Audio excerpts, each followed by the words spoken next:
off. And this was 2 days back. I remember seeing one of your posts on LinkedIn where you just said, "Okay, the metaverse is dead." Haha, and I liked it. I really liked it because you know what? It's something that I kind of like see, and I know it's gonna build up in a very short context. Would you say that the metaverse is dead?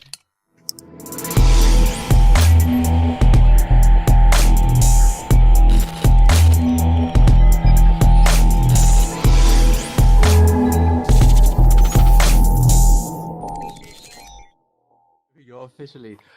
Ladies and gentlemen, welcome back to the Metacast with Adi and Taza, the main host of this VR exclusive podcast. And we have a special guest today. We have Alan Smithson, co-founder of the company METAVERSE, a universal 3D XR creation tool, and editor for marketing, commerce, training, and education. Alan, thank you for joining us. Thank you so much for having me, guys. This is so exciting. I'm staring out into a room, and on the windows, there's this beautiful scenery and a bridge over there, and I've got a table in front of me, and this is great. You know what a beautiful space to have a meeting. There's a little deer with a VR headset in the background, celebrating season 1. This is cool, guys. Like, it's great. This is great. Do you know what? Where you're on the States right now. I'm in the UK, and so is Adi. But the level of immersion we feel right now, there's a sense of presence that the metaverse offers. Yeah, that's it. It feels like you're actually here all the time. Yeah, Could you both? that's good. Yeah. See. Okay, so I mean that alone is worth the price of admission. Okay, let's get into the real goodness. Perfect. So, Adi, do you want to start? Yeah, Taza, for sure. So, Alan, I mean, this session is about, we are at that point in our sphere of the metaverse where we have started exploring the metaverse. I mean, you see co-creation happening right here. Like, we're using the metaverse rooms environment. Of course, we would say it could be better, but yes, of course, we do find a way to run this thing, and people like it. Alan, coming to the point of how this thing works, what do you think are the main value drivers of the metaverse as of now? Well, I think we have to kind of take a step just a little bit higher. And I mean, everybody talks about the metaverse, and I just want to give you kind of my take on what this is. And really, to me, it's the internet plus, all the stuff we have on the internet right now. We're in here, but the fact you can go and watch videos, you can scroll, you can be on social media, all of the goodness of the internet combined with these new technologies that are coming on board. And it's not just 3D rooms like this, but also AI, being able to have conversations with non-player characters or NPCs, being able to interact with maybe people in stores or virtual stores and that sort of thing. But it's also being able to have a decentralized ownership of assets. So blockchain. So my definition is really the internet plus 3D and XR, AI, and the blockchain. And so if you look at it from a technology standpoint, these are all nascent technologies, just starting to figure out what their use cases are, what they're supposed to do, how they work.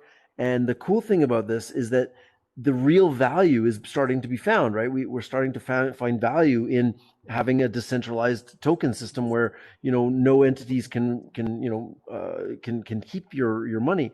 Another way is we've been able to use 3D rooms like this to have VR conversations and have more presence. And in AI, as everybody knows, in the last 4 months has just blown up. And really, we have generative AI for text to pretty much everything. And so, it's only 4 months old, and I can, yesterday I had to write a press release, and I am really, really bad at press releases. It takes me forever to write it. I typed in the gist of it in about a paragraph, and ChatGPT gave me, it wasn't a great press release. It was just gave me the full body of a press release, and then I just spiced it up with my, with some creativity. And it really saved me hours of agony and pain of having to sit there. And it's not even the sitting and doing it. It's the dreading having to do it. And the ChatGPT just went, here you go. And you want an image for it? Go into Discord and get a Midjourney image, and boom. So I think what we're seeing is kind of this renaissance of technologies, and they all help each other to form this thing we're going to call the metaverse, or maybe the future of the internet. So there's a massive interlinkage between all these emerging techs coming together, essentially. Yep. It's exciting times. So Definitely. I it think goes beyond just the 3D avatar that people are proclaiming is the metaverse. They're they not s- Although they it's pretty cool. Like, yeah I got my hands. I can, it's just I neat to think see your we're hands just in waiting for our VR. legs right now. yeah we don't have legs, Alan. Yeah, it's just levitating in the Oh my air, god! but Oh my god! I have no legs. It yeah. really, honestly, to be honest, when you're in here and you're in VR, it doesn't matter. Do I need to really see your legs? I'm looking at your face. Yeah. We're already present. We can do high fives. It's not like we kick each other, right? Like, I didn't even notice until you said it that we don't have legs. But now that I see it, we should have legs. But who cares? It really doesn't matter in VR. Like, your brain doesn't, it doesn't matter. If you're running around in like on a 2D screen or something like that, sure, your legs matter. You're looking at other avatars running around, and maybe a little weird to see them with no legs. So I don't know that it's all that important right now. While we're trying to solve other bigger problems, like how do we come into a 3D space, record it from 3 cameras, keep track of all this, all while doing it around the world. And by the way, I'm in Canada, not the U.S. I'm in Toronto, Canada. Oh, Got that's it, cool. Alan. Yeah. So, Yeah. Alan, I mean, coming back to the same question, it's one. There's one thing around value creation, which is of course we have realized, and we have gone through so many videos on YouTube. We've gone through so many experiences that are available everywhere now. You can probably just have a Facebook 360 video, and you're like, okay, yeah, this is how the metaverse looks like. I may not have a VR headset, but when we're talking about accessibility as of now, Mm. it's in question because a lot of as far as we want to convey the message to the masses that it is possible, it's still not accessible. What do you think about that right now? Hmm. Well, we took a different approach. My definition of the metaverse does not necessarily include a VR headset that we're wearing here. If I took this off and did it on my computer, yes, it wouldn't have the same sort of presence, but at least I could participate. If you're going to build a truly globalized network, it has to be across all devices. Yeah. Everybody in the world has on a different device, most of them on mobile phones. So we at our company, Metaverse, spelled VRSE, we basically focused on what is the largest group of people accessing the internet, and that's on mobile phones. So let's make it work first on mobile phones, then on the second one, which is desktops and tablets, and then VR. And so, yes, our system works in VR, but the difference between number of VR headsets in the world and number of smartphones in the world, Mm-hmm. it's not even. It's like orders of magnitude. Mm. So you really have to start thinking about where the value is going to be created on the smartphone, the tablet, the computer, and then VR. And people are already building cool things in VR that make money, but those cool things like would make 1,000 times more if it was on a mobile phone. Right. So it's yeah, but the market is still new. So developing for it, you can build traction. Things like Within, where or Supernatural, where Beat Saber, these types of things. And Facebook is obviously privy to all the data on how things were, Meta rather, how all things work. So they can just say, oh, this thing is doing really well. We should acquire it, put some resources behind it, and make sure that they're successful in this platform. And I think that's been a really good move of theirs to do that. They've bought some really good IP that will stand the test of time. Beat Saber's never going to go bad. You just update the music and the visuals and make it harder. So things like this are going to be there forever. Right. I agree, Alan. I think the metaverse being device agnostic is for the better of the community and better for the whole. Of And course. I think about the use cases of what the metaverse has to offer. And the metaverse is obviously a new concept, only 2, 3 years old, but the idea of a digital twin has been going on for years. I have a background in supply Mhm. chain, and digital twin is a massive thing. Just being able to map out your supply chain across different tiers across the world is a Mhm. thing. Only the metaverse sort of brings the hype back. So I think It about turns out we've been doing these things forever. We just called them video games and like digital twins yeah, and really boring stuff in the fringe. And then everybody's like, "Oh, we should do 3D websites." And everybody's like, "Yeah, that's the metaverse, and we should do Web3, and we should own our assets." And we're all sitting there like, "You mean like have a wallet, and we should just connect it to our checking accounts or credit cards so that I can buy some, like Robux, you mean? Like it's already a lot of the things that people are touting as the metaverse already exist. And so, people are like, where's the value in the metaverse? I don't know. Roblox seems to do really well. No, it's a closed platform, and maybe you expect the metaverse to be this big open-ended thing, but Roblox is open. How many games are on Roblox? And it's all within the one platform. You take your avatar and all your loot, and you go from place to place and earn more and do stuff and go I on think missions, and it's it's Roblox fun. is such a cool idea of a proto metaverse that has done very well. The level of brands that So are great. engaging in that platform, doing well, and guess what? It's all done through a mobile device. So the question remains: is what other industries can tap into that market and create a 3D, convert from 2D to 3D, and scale? Hmm. So So we focused on three. Well, we focused on three, and we're actually implementing in a fourth. We focused on training, marketing, and retail as the the markets that we could solve the most challenges for. Because we built a 3D game engine, a 3D creation platform that you could build anything. You could build this room. We could take this room, drop it into our system, and we could all meet in your room in our system, right? Um, and so we have a 3D game engine, and we didn't want to focus on games because it's a really saturated market. We wanted to focus on enterprise applications. So, what are the top ones? Training, marketing, and retail. And then we ended up becoming a Microsoft partner recently. And one of the things that they said congratulations. is we're getting a demand. Oh, thank you. We're getting a demand for meetings and like just meetings like this. And then we're like, oh, it's so obvious. Of course we should have that. 2 years ago or 3 years ago, right in the pandemic, we wrote a guide. It was called xrcollaboration.com. So if you go to xrcollaboration.com, we basically wrote a whole guide to using these platforms to collaborate and communicate better. There was a whole list of all of them in the world. There's about 200 of them. And so, yeah, we've been working towards this. And, we were working on, training, marketing, and retail. And then we're like, oh my God, the most obvious one, meetings. Yes, we should do that too. So we're going to be focusing on those four aspects for enterprises, because every enterprise has training. Every enterprise does marketing. Not every enterprise does retail, but we're building a specific solution for retail. It's called the mall. Interesting. It will be the world's largest virtual mall. It's awesome. I wanna touch on that, Alan. Part of my what I do in in my 9 to 5 is to speak to clients that are looking to enter the metaverse. One of the clients is looking to get involved in the retail space. Mhm. What companies that are trying to tap into a new area of technology, retail specific, and the metaverse? How does that play out? How do they actually get an ROI at this point? Is it too early?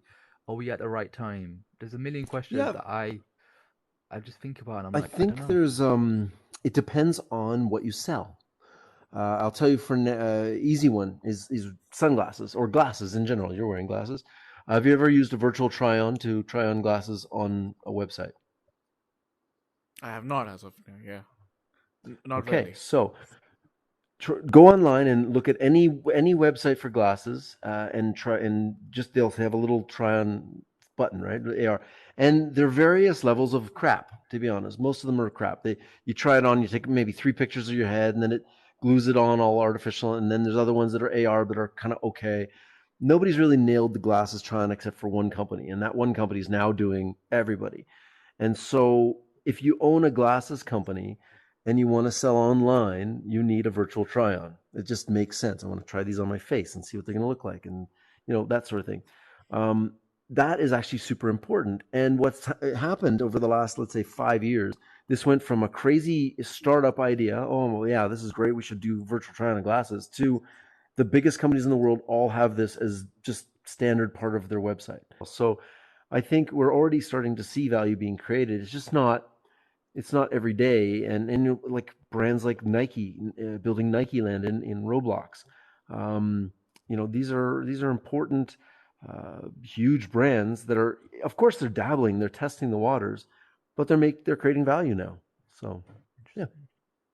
Interesting. Definitely, I think it's a good point when you, as you mentioned, Snapchat filters, because when I experienced Artifact for the first time, I think it was actually a Snapchat filter. It was not Nike per se.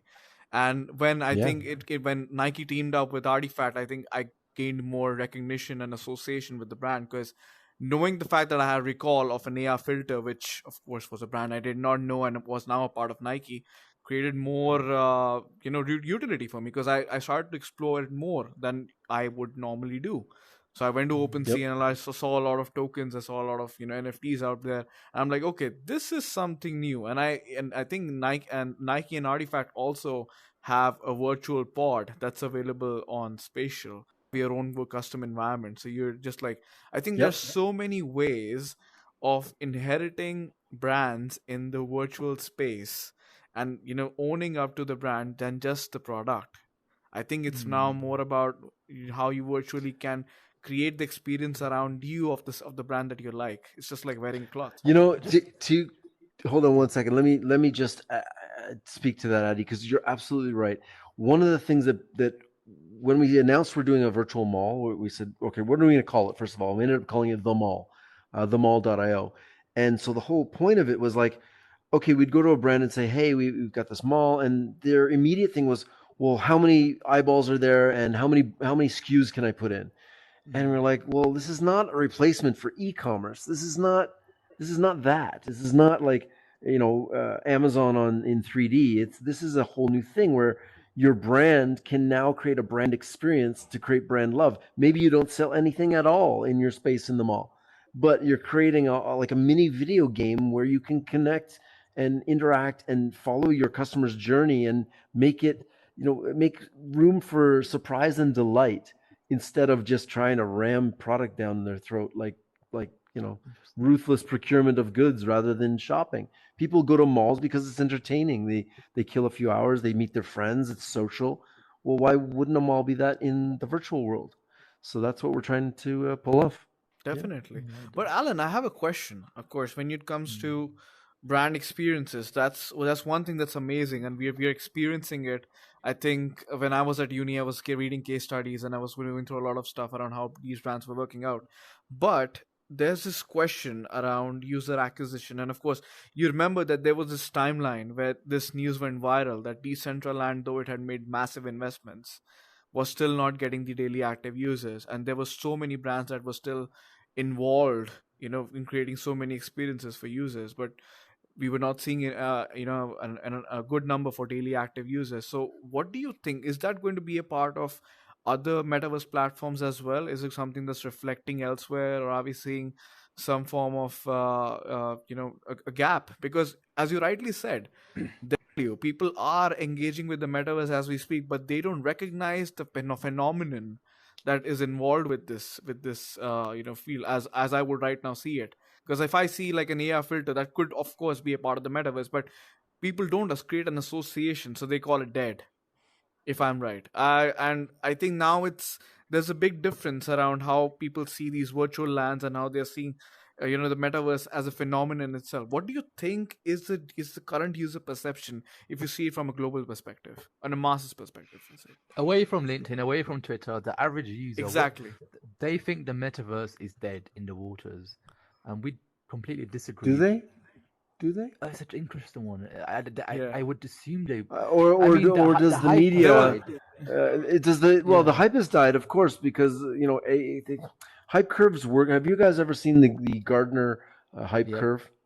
We Okay, had a so the hype curve conversation with goes starts off like this, and there's nothing, nobody cares, and then everybody starts to become interested, and then there's like this crazy peak of, oh wow, we got to throw tons of money at this thing, and it happens, and I'll explain it how it happens, and then all of a sudden there's a crash where you're in like this trough. They call it the trough of disillusionment, meaning all this capital that was raised is all kind of wiped out, and then what happens is over the next kind of year, 2 years, 3 years, 5 years, there's a slope of enlightenment, meaning this is the point where actual real value is being created instead of hype, because you can't run a business on hype. It doesn't work. So you get this hype wave, you have a crash, and then real companies it cleans out all the crap, and then you get companies that kind of real scale. So VR went through this hype cycle in like 2014, 2015. All these companies raised a pile of money, Magic Leap raised $3.5 billion. Then there was the crash, 2017, Magic Leap, went almost bankrupt. Came out of that, and now we're starting to see the real productivity. We'll just use Magic Leap as an example. Hype, crash, and they raised a bit more money, and now they're going into like, okay, now we're using this for medical training or medical device or medical stuff. So I think what you need to do is really take a step back. NFTs, crazy, right? 2022 was this crazy hype wave. They crashed. Now we're going to see some real utility and real value, and people maybe keeping track of their, maybe they want to keep track of their degrees or their diplomas, and keep track of a decentralized blockchain of your transcripts or your records or stuff like this. Yeah, things you take at work. I think there's a ton of ways that this technology can be used and is being used. So it's all perception on this stuff. And I think, if people don't believe, of course you have this hype wave and then the media covers it all. There was like a gazillion mentions of the word metaverse right after Meta changed their name, or Facebook changed their name to Meta. Of course, that's going to create a hype wave. Every news, article was covering the metaverse. And of course now AI is doing that. So you see this exact same thing. AI, billions of dollars will go into investment. There'll be a crash, and we'll come out at the other end. It's textbook. Alan, I have a question every single on time. that. Sure. When the metaverse does come out of it, what do you think will be the drivers for that? It's a tough Direct question. value creation. No, and not just value creation for a brand, but value creation for the end user. What is the utility of it? For example, we do some training with a medical device company, and they took their training from 9 days in person, all in class training, to 5 days in class training. And then the 4 days that they lost, they took 2 off the front and 2 off the back. And what they do is they use this interactive 3D on a 2D screen on a laptop to familiarize the people, the students or the new learners, with the product. So this big, blood machine, and then the student can click a button, it opens the lid, it explains how it works, and then they can go deeper and deeper and see, even if you were standing in front of the machine, well, you'd have to pull out a million screws to get inside, see the electrical. But with 3D, you can click a button and all the other stuff goes away, and now you just have the electrical system. So you can start to show people things in ways that are not even possible in the real world. And they do it at their own pace. So they learn before they even step foot in the classroom, so that when you're standing around, there's 8 or 10 students standing around one machine, they've already been through how it opens, what is this thing called? What is this circular piece called? What does this thing do? They've already mastered all that before they step foot into the classroom. So I think it's not ever going to replace in-person trainings and face-to-face meetings and stuff like this. But what it can do is get us closer to mastery faster. Right. Definitely. Yeah, of course. Also, I think when it comes to Alan, there's this recent article which came in, and I'll be honest with you when I say that I don't kind of believe it, because there's a recent article from South China Morning Post which says the metaverse has failed. It never even took off. And this was 2 days back. I remember seeing one of your posts on LinkedIn where you just said, okay, the metaverse is dead, haha. And I liked it. I really liked it, because you know what? It's something that I kind of like see, and I believe, because it's not that we're just doing these sessions for the heck of it, because knowing it's just a hype cycle. We know it's gonna build up. Technology, innovation, there is always a pivot from the end user, and we saw it during the pandemic where consumers were trying to find a way faster than brands could. That's why we have to rely on new experiences, new opportunities that we can build for these brands. In a very short context, would you say that the metaverse is dead, or is it that we don't just know what it's supposed to do and we're just experiencing as of now? I don't know how old you guys are, but you're probably too young to remember when the newspapers were saying that the internet was dead. So, Yeah. I mean, dumb people can write whatever they want. So let's be honest, it's a dumb, stupid thing to say. Do you know how much hype? Do you know how many mentions of the word metaverse there have been? It's in the billions. It's been jammed into the world's consciousness. What do you think? It's dead? Like everybody suddenly forgot about it? Like what? Okay. So South China Sea or South China newspaper. So that guy's going to get fired, or will he? And the reality is he won't. And he probably used ChatGPT to write the damn thing, so it doesn't matter. And if he's using that tool to write that, which he should be, because he's clearly writing shitty content, but you may as well write it with ChatGPT, which is part of the metaverse continuum I mentioned earlier, AI, XR, and blockchain. So he can shut the F up. I That's how High like I that feel five to about that. that. perspective. High five Yeah. that. High five to that. High five to that, man. I honestly, I like that. I Yeah. love that perspective right now, and that makes me feel the the other thing, because trust me, we do see Reddit, and we do see a lot of stuff out there. We keep reading articles, but of course, there's a lot Yeah. behind it. The users are experiencing it, as you rightly said. We are all experiencing all these technologies and innovations. How many But we just gamers are in the world? Billions. billions. How many self-proclaimed gamers are in the world? Self-proclaimed, like people that identify as a gamer. It's 3 billion people. What do you think? They forgot about gaming? Like what? Wow, it's crazy. These like people that write these hack articles. It's like, okay, I get it that if it bleeds, it leads. If it's negative, like, but it's such a waste of time. And here's the thing: is the media becomes the message, right? And the problem with mainstream media and all media in general, whether it's on it's TikTok or people, they are attracted to the negative because your body is hardwired to look for negative things. Like we're just negative, or we're not negative. We're hardwired to see negative things so that we can react to them. But our lives are pretty much, for the most part, chilled out. We don't have to look out for bears. We don't have to survive on. You just go to work and do your thing, right? So the news becomes that source of negative thing where your brain goes, oh, it's bad. Oh, and so if we can just learn to not pay attention to this shit and really focus on the news that matters to whatever it is your purpose is. So say, for example, what is your purpose? Your purpose here to educate people around the benefits of the metaverse or something. Yep, definitely. Similar to that? Yep. Okay. So you can then subscribe to, interesting engineering, Future Loop. You can, subscribe to Nature. Maybe you want to subscribe to Wired Magazine. You can, tailor your content to give you more knowledge about your field so that you can be better at your field and be better at what you do.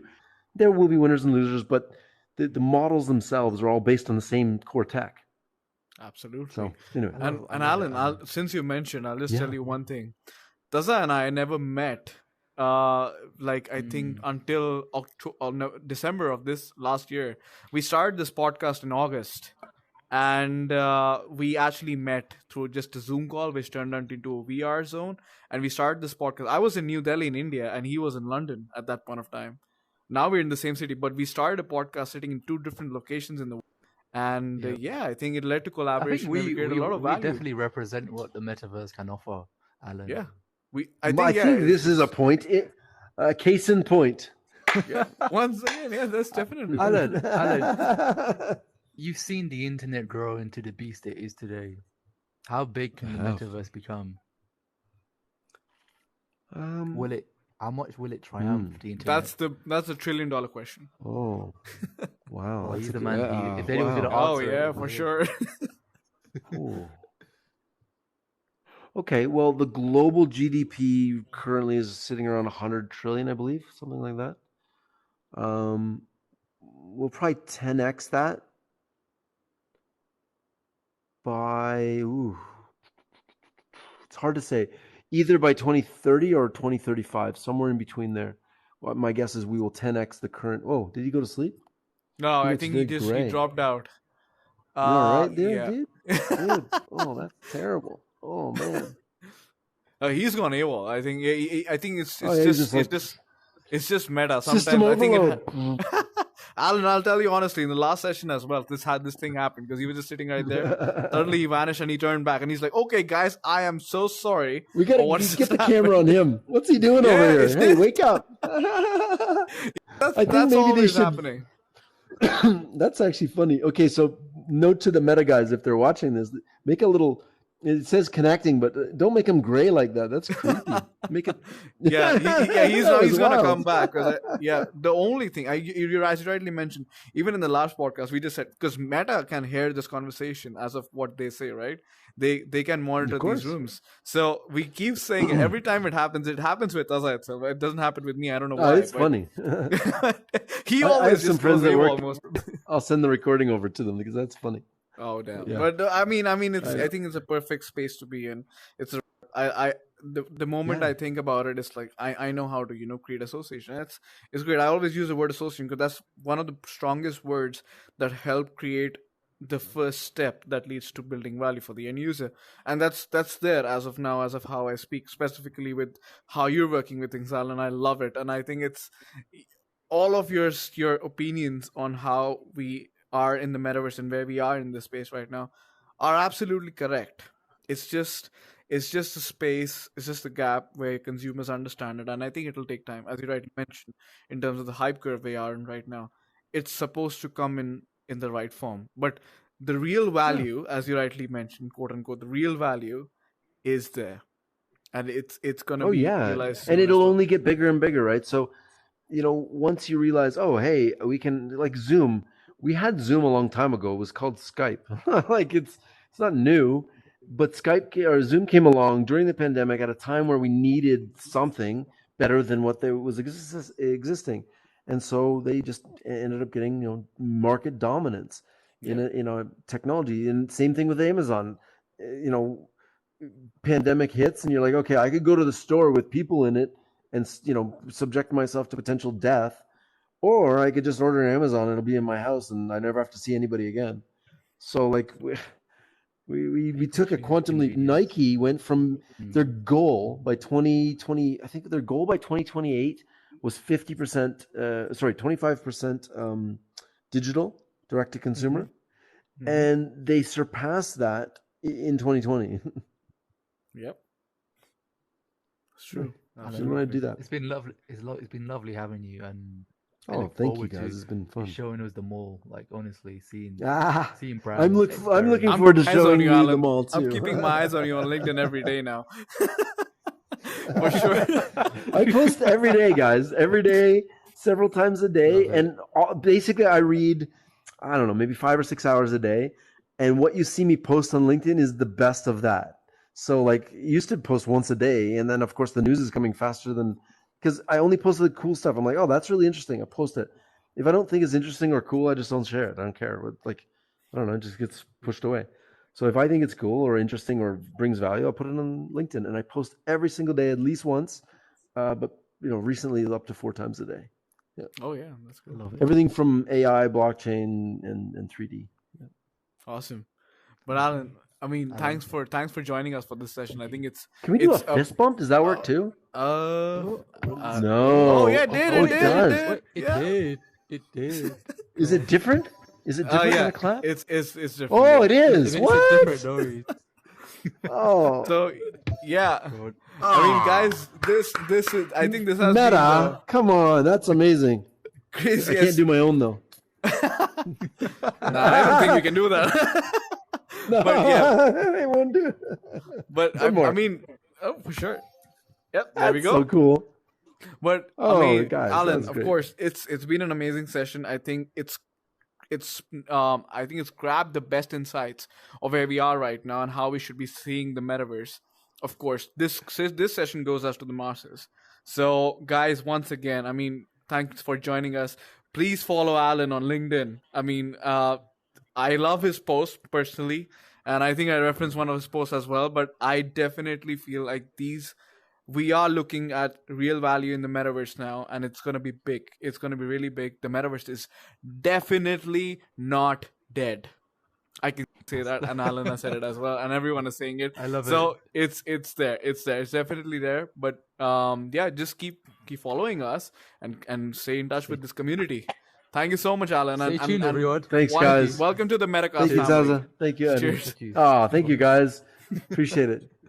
Woo. Cheers, guys. Bye. See you.